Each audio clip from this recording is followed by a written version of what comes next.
Long Road to Friendship by the Albino Corn. Chapter 4. The Canterlot High Five. Sunset walked back home from the Canterlot High campus. Her arms and legs sore from another day of manual labor. Never so much did she wish she had her magic powers back. Laying concrete and bricks? That's earth pony work, she grumbled. Her hands were filthy and crusted with dried cement, matching her clothes. She looked down at the gray splatter that Snails had accidentally spilled over her shirt. But Sunset had a feeling it was on purpose. Unfortunately, there had been witnesses around, so Sunset couldn't threaten to severely hurt him later. She was too tired to do it anyway. For the past 4 days, Sunset had gotten up early and dragged herself down to the school to help repair the damage she had done. It had occurred to her to simply skip out on her punishment and let the professional construction workers do all the work, but she had decided she was in enough trouble as it was. Besides, if she didn't do this, Celestia might ask her to do something even more unpleasant. Then she'd have no choice. During her work, Sunset had found the time to ponder more of the nature of her penance and what exactly triggered it. The first time she had run into this world's Twilight Sparkle, she had been practically trapped by the constant assault of questions. But when Sunset had met her in the mall, she had been able to escape, even though Twilight demanded a response.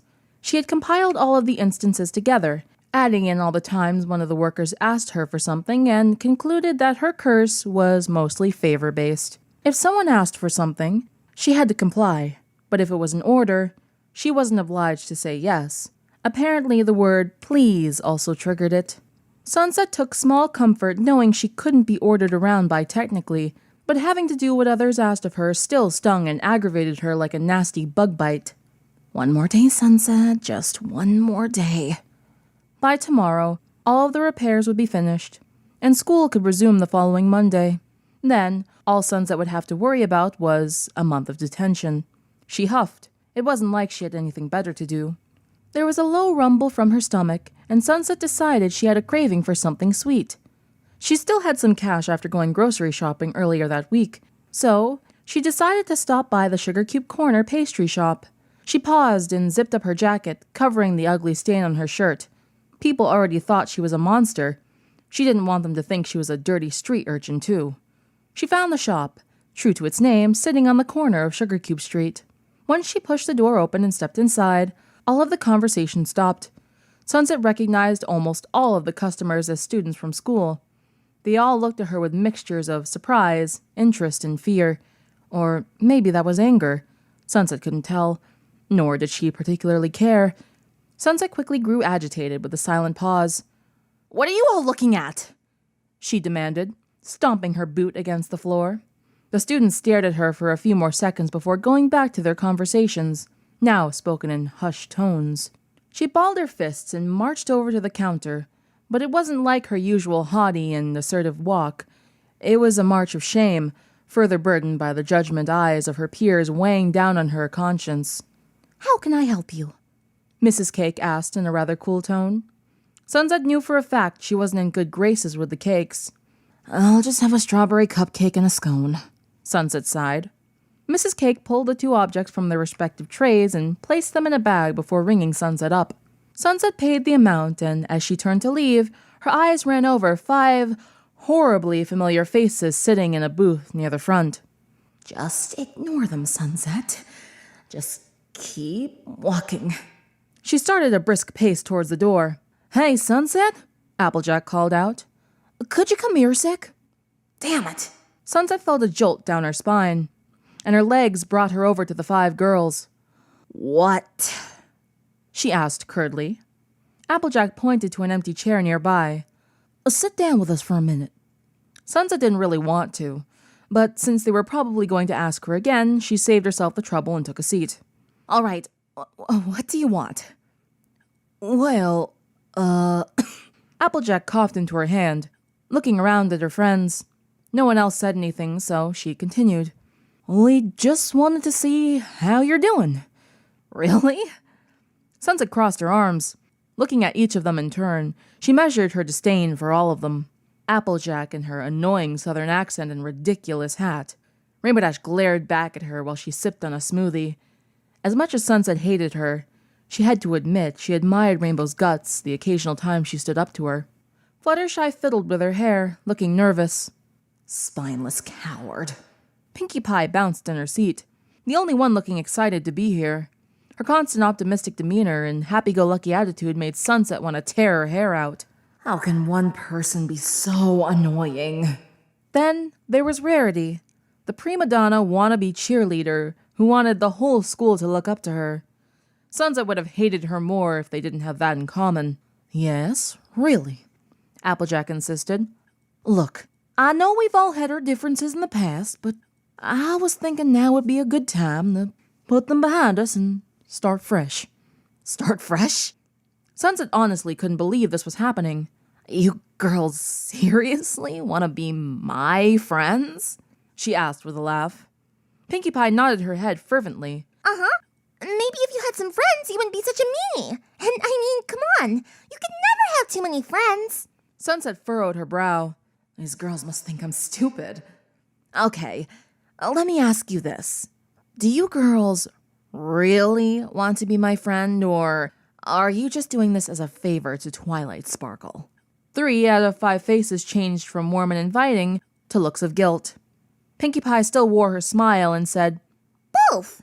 Fluttershy sunk in her seat, trying to look as small as possible. Oh, it's not that. Well, it kind of is that, but we do kind of want to be your friends. She grew quiet and hid behind her pink cascade of hair. Applejack rubbed the back of her neck. All right, yes, we did make a promise to Twilight, but I honestly want to try to help you, Sunset. Sunset raised a brow at the sincere look in her eye. These weren't exactly the answers she was expecting. She turned and looked at Rainbow Dash, whose face remained as impassive as when Sunset first approached them. Rainbow caught her eye and said, I'm just doing this as a favor. I still don't like you. And if it weren't for them, I wouldn't have agreed to this. Let me remind you that over the past 3 years, you've torn our friendship apart, bullied everyone beneath you, humiliated practically everyone in the school at least once. Her voice had grown more intense as she spoke, and by this point, Rainbow was standing up, her face red with anger. Oh, and yeah, let's not forget the best part. You turned into a demon and tried to kill us. The shop went quiet again. All eyes on Rainbow this time as she stood in her seat, breathing like she had just run a lap around the track at top speed. She fell back into the cushion, crossed her arms, and stared out the window.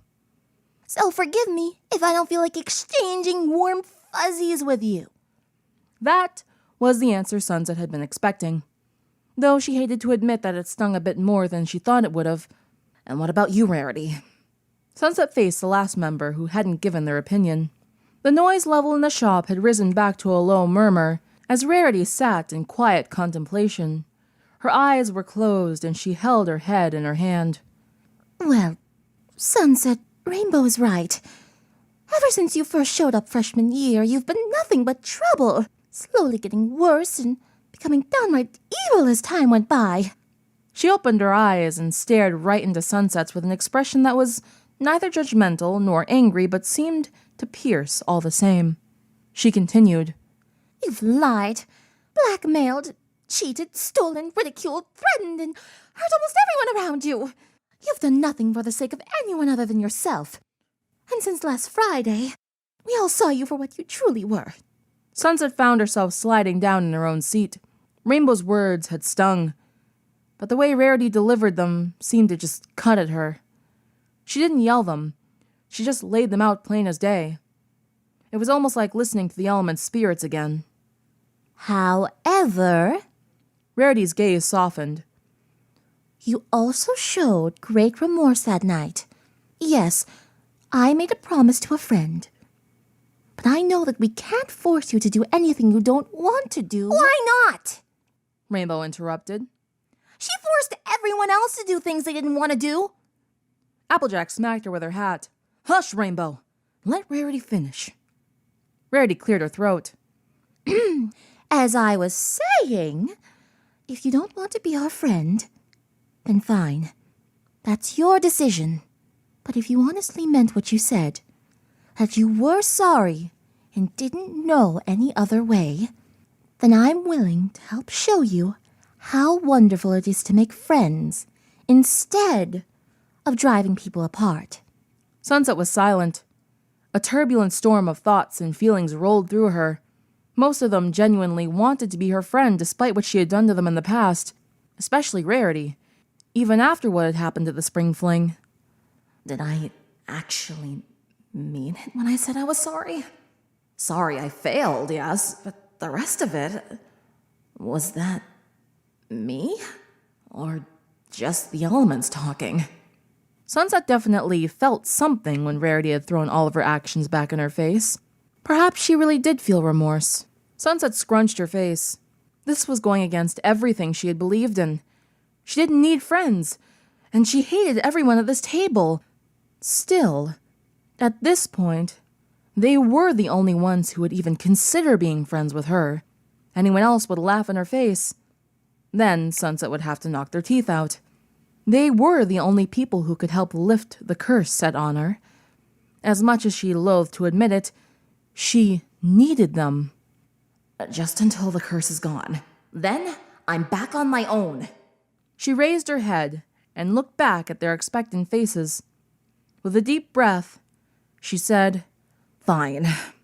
I guess I would like... She clenched her teeth and said with a strained voice, I would like to try and be friends. Pinkie Pie lunged across the table and tackled Sunset into a tight hug, nearly knocking her to the floor. Oh my gosh, this is going to be so amazing! You can come hang out with us and we'll have sleepovers and parties and go to the movies and mall together. It's going to be so much fun, I can't stand it! We can do the Candlelight High Five! Oh wait, there's 6 of us now. Oh, I know! We can be the main 6! You know, like M-A-N-E, because we're the Wonder Colts! Oh, I'm just so excited! Pinkie, if you don't let go of me, I will be forced to hurt you. Pinkie Pie unwrapped her arms from Sunset and scooted back across the table looking sheepish. Rarity reached over and patted her shoulder. Baby steps, dear. Baby steps. She smiled back at Sunset. Still, I'm glad you did accept our offer. Yeah, well, it's not like I had much of a choice, Sunset muttered, dusting herself off. First rule, don't touch me. It was mostly directed at Pinkie and her love of hugs. Pinkie slumped in her chair. Oh. Sunset crossed her arms again. So, now what? Well, Fluttershy spoke, having lifted herself back up in her seat. She pressed her fingertips together in a nervous manner. Since we're friends, why don't you tell us something about yourself? I'm a magical unicorn from another dimension, and I used to be Princess Celestia's best student, Sunset said automatically. Wait, you're from that other place too? Applejack asked. Yes, didn't Twilight tell you that?